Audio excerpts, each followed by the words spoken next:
I'm McMahan. I'm an assistant professor in the Division of Rheumatology at Johns Hopkins.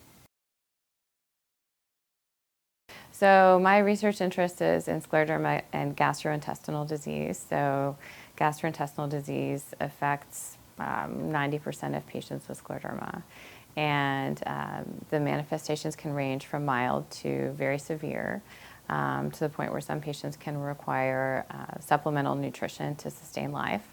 And it's not well understood at this point.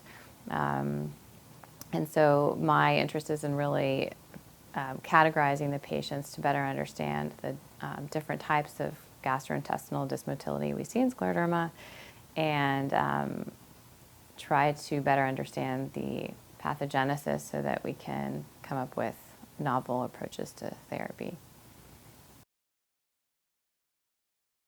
The two things that I value most about my work are, number one, my interactions with patients. They inspire me to do the work that I do.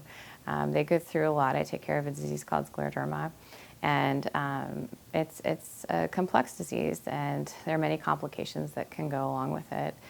And that's really what fuels me to want to make a difference through research. And so the second aspect that I love about my work is the research. I think it's exciting to be at the forefront of the field and be able to make discoveries that may in the long term help us understand the disease better and maybe improve outcomes for patients.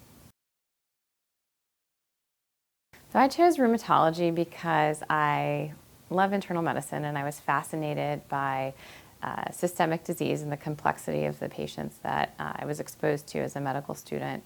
I've had some amazing mentors along the way who truly inspired me, and I realized that the field of rheumatology was still a field that really requires a lot of progress to be made for the sake of the patients, and I wanted to be able to contribute to that change and really leave a mark on the field.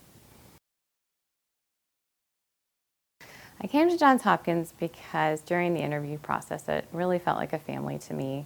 The faculty that I met truly seemed invested in the fellows, and I realized during my interview day that the program here is really well established to expose a fellow to an enormous breadth of rheumatology, and we see rare diseases, so that's a hard thing to find. And what I also found was inspiring was that the mentors here really are subspecialized within a disease, and so they also are able to teach the depth of the disease. And the research infrastructure was here. That's the pathway that I wanted to take, and it just seemed like a great fit to me.